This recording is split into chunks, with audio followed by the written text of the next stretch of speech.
Bonjour à tous et à toutes, mon nom est Alexandre Robert Tessier, technicien en géomatique au Centre Géostat de la Bibliothèque de l'Université Laval, et je vous souhaite la bienvenue dans cette capsule sur la conception d'un récit narratif avec l'aide de l'application StoryMap, diffusée dans le cadre de la Journée SIG de l'Université Laval. Dans cette capsule, nous allons utiliser le jeu vidéo Assassin's Creed Syndicate afin de concevoir un récit narratif. Pour commencer, nous allons répondre à quelques questions qui permettront de bien nous orienter dans la conception de notre récit narratif et quels éléments du jeu Assassin's Creed s'apprêtent bien à la conception d'un story map. Ensuite, il sera question de la structuration de notre récit narratif avec l'aide des différents outils de l'application StoryMap et pour finir, nous allons voir ensemble le récit narratif final. L'application StoryMap est une application qui permet de réaliser des récits narratifs. Cependant, afin d'utiliser le maximum de l'application, notre sujet doit avoir une composante géographique. Que ce soit sous forme de localisation, de trajet ou de phénomènes géographiques ou historiques, cette composante géographique sera mise en avant par les différents outils de l'application. Elle peut servir d'élément central de notre récit narratif ou bien en support à différents médias ou éléments textuels. Aussi, avant même de commencer le récit narratif, nous devons toujours nous poser deux questions. Quel est le but ou le message que je veux envoyer avec mon récit et à qui s'adresse mon récit narratif? Dépendamment de la réponse à ces deux questions, deux récits qui portent sur le même sujet seront complètement différents. Dans le cas présent, le but de ce récit est de vous apprendre à utiliser l'application StoryMap avec comme sujet le jeu vidéo Assassin's Creed Syndicate et aussi à vous montrer les différents outils disponibles. Pour ce qui est de mon lecteur cible, dans le contexte de la journée SIG, il s'agit donc d'un public très large. J'ai opté pour une story map avec plusieurs interactions pour avoir un récit le plus vivant possible et aussi, en plus de certaines cartes, j'avais utilisé beaucoup d'éléments visuels afin de créer un effet wow à mon récit. Le choix du sujet ainsi que la manière de le représenter sont très importants pour un récit narratif. Il sera plus facile de créer un récit narratif si on connaît bien notre sujet et que nous avons beaucoup de documentation et d'éléments visuels de qualité. J'ai décidé de faire un récit narratif sur la série Assassin's Creed, plus précisément pour le jeu Assassin's Creed Syndicate pour 5 raisons.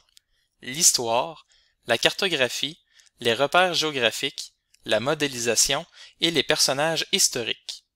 Nous allons passer en revue chacun de ces éléments pour voir comment cela se porte bien pour un récit narratif.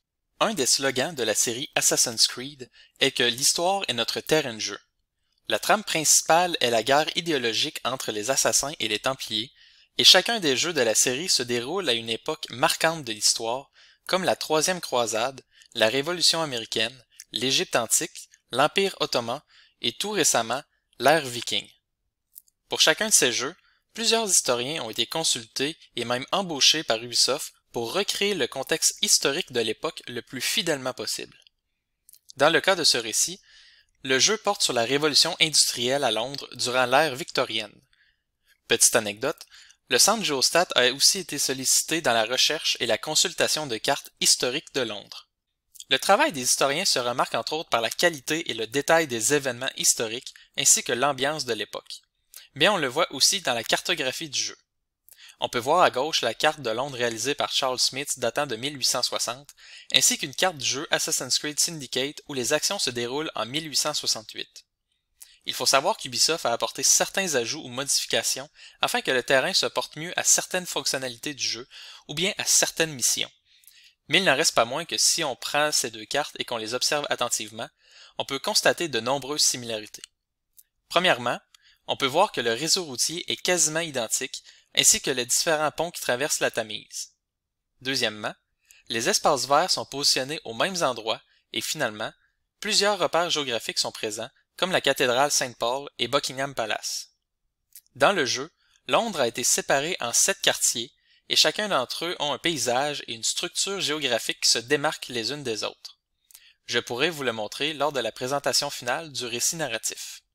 Parlant de repères géographiques, une attention particulière est apportée à chacun de ces repères et dans chacun des jeux, un nombre important de repères géographiques est présent. Il sera très intéressant de montrer la localisation de ces repères présents dans le jeu, dans le récit narratif, et d'ajouter de l'information pour les lecteurs qui sont intéressés d'en apprendre davantage sur ces repères.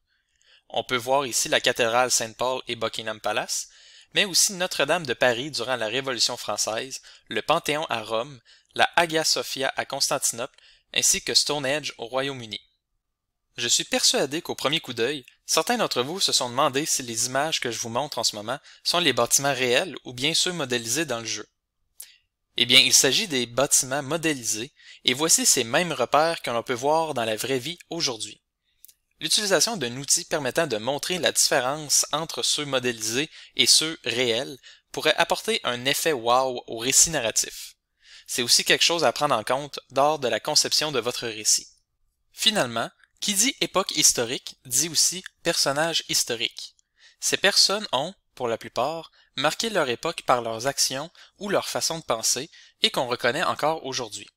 Assassin's Creed redonne vie à ces personnages historiques qu'on peut croiser et qui peut nous aider ou nous défier durant nos aventures.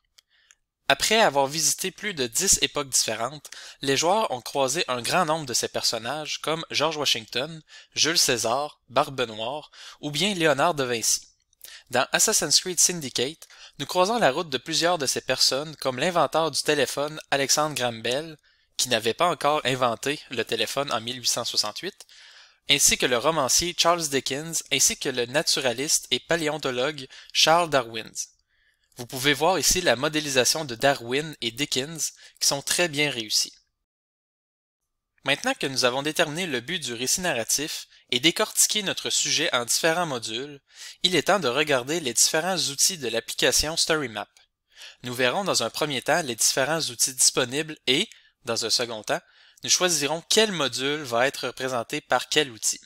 Il est important de noter qu'il existe deux types de comptes, un gratuit et un autre payant. Si vous faites partie de la communauté universitaire, vous avez accès aux fonctionnalités d'un compte payant via votre compte institutionnel qui vous permet, entre autres, d'ajouter des fichiers audio, des trames sonores ou de modifier les couleurs et la police de caractère du récit narratif. Pour ce qui suit, il s'agit des outils disponibles pour un compte gratuit. Vous pouvez donc vous créer un compte gratuitement et commencer dès maintenant votre premier récit narratif avec ces outils. De base, il est possible d'ajouter des éléments textuels, des images et des vidéos, que ce soit en arrière-plan, en soutien à un autre élément ou bien comme élément principal. On peut aussi ajouter des citations ou bien des boutons qui peuvent effectuer certaines actions. Il est aussi possible d'ajouter une carte.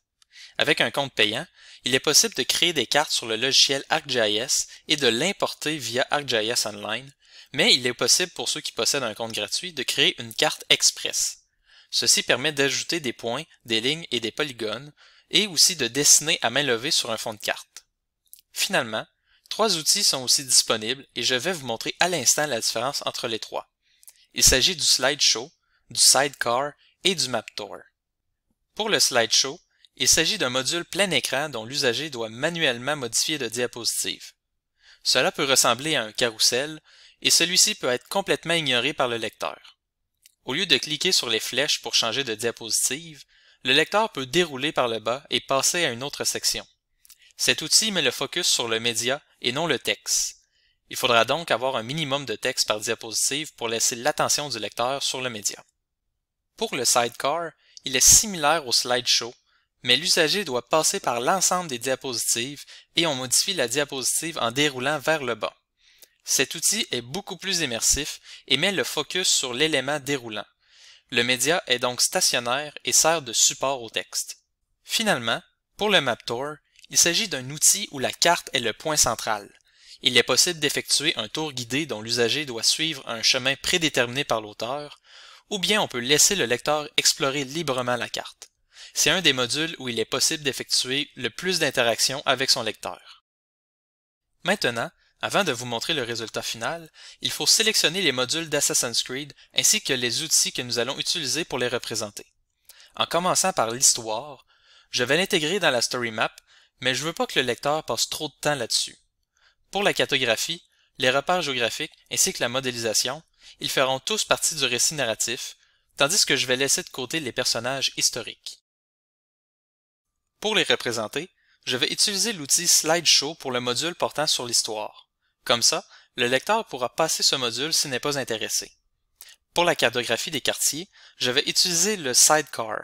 Il comportera une diapositive par quartier et j'ai un peu de documentation pour chacun d'eux. Pour les repères géographiques, l'utilisation du MapTour apportera un niveau d'interaction avec mon lecteur et pourra lui-même consulter les différents repères géographiques. Finalement, pour la modélisation, je vais utiliser l'outil Slide qui permet de mettre deux images une à côté de l'autre et de déplacer une barre verticale afin de voir avantage une image. Maintenant que nos différents modules sont prêts, il est maintenant temps d'aller du côté de l'application StoryMap et de voir le récit narratif final. Voilà donc le résultat final. Nous avons un module en entrée nous permettant d'insérer une image ainsi que le titre du récit et son auteur. Je tiens à remercier Ubisoft qui nous a donné l'autorisation d'utiliser leurs images pour ce récit narratif. Plus bas, on retrouve un premier élément textuel qui met en contexte le récit narratif. J'ai aussi mis une citation plus bas pour que vous puissiez voir ce style de texte. Nous voilà donc à notre premier module portant sur l'histoire avec l'outil Slideshow. Vous pouvez voir que si je continue à dérouler vers le bas, je peux continuer à lire le reste du récit narratif.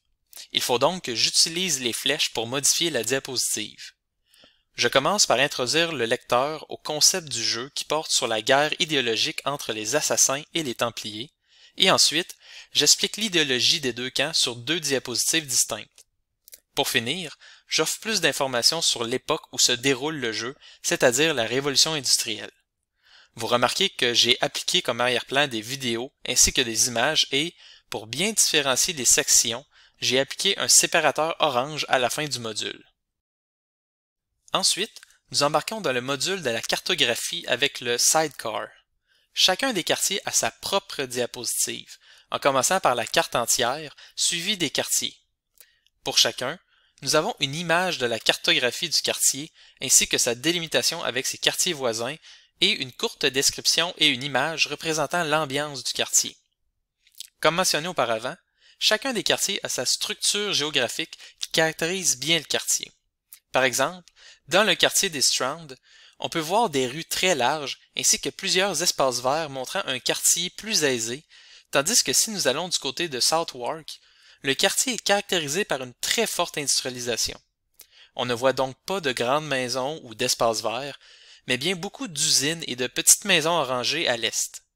Le concept art permet de bien cerner cette caractéristique du quartier. J'ai aussi intégré deux événements qui se déroulent dans le jeu. Une partie du jeu se déroule dans Whitechapel avec Jack l'Éventreur, et aussi une partie se déroule durant la Première Guerre mondiale. Le troisième module est celui des repères géographiques avec le MapTour. Ici, je laisse le loisir au lecteur de sélectionner le repère géographique qu'il veut connaître ou voir la localisation. Il peut cliquer sur un des marqueurs rouges sur la carte ou bien cliquer sur l'image à gauche. En cliquant, un descriptif du repère s'affiche et un zoom est effectué sur la carte. En déroulant par le bas, on peut passer d'un repère à l'autre et la localisation sur la carte est modifiée en conséquence. Le lecteur peut sortir et revenir à l'ensemble des repères en cliquant sur le bouton X juste ici. La dernière section est celui sur la modélisation avec l'outil Swipe. J'ai pris une image promotionnelle du palais de Buckingham, de la cathédrale Saint-Paul et du palais de Westminster, et j'ai mis à côté de chacune de ces images son homologue dans la vraie vie. Avec la barre verticale, on peut venir la déplacer afin de voir la différence et de bien voir l'excellent travail de modélisation de la part de l'équipe d'Ubisoft. Finalement, j'ai ajouté une petite conclusion ainsi qu'une image de fermeture. Un peu plus bas, on a une section sur les références ainsi qu'un message d'avertissement sur le droit d'auteur. J'ai aussi ajouté la date de publication et j'ajouterai des dates si des modifications sont apportées. Voilà ce qui fait le tour du récit narratif sur le jeu Assassin's Creed Syndicate. Pendant que je vous montre à l'écran les références des images que j'ai utilisées lors de ma présentation, je vous invite à aller voir et lire le récit narratif en entier via le lien qui est disponible dans la description de la capsule sur la page de la journée SIG. J'espère que cela vous aura permis de voir tout le travail derrière la création d'un récit narratif avec l'application StoryMap et que plusieurs sujets s'apprêtent bien à la réalisation d'un récit narratif, comme ici, avec le jeu vidéo Assassin's Creed Syndicate. N'hésitez pas à créer un compte gratuit et à créer dès maintenant votre premier récit narratif et, si vous faites partie de la communauté universitaire et que vous voulez faire un récit narratif sur un projet de recherche par exemple, n'hésitez pas à communiquer avec moi ou avec le centre Géostat qui pourra vous aider à réaliser cela. Merci beaucoup pour votre attention et à bientôt.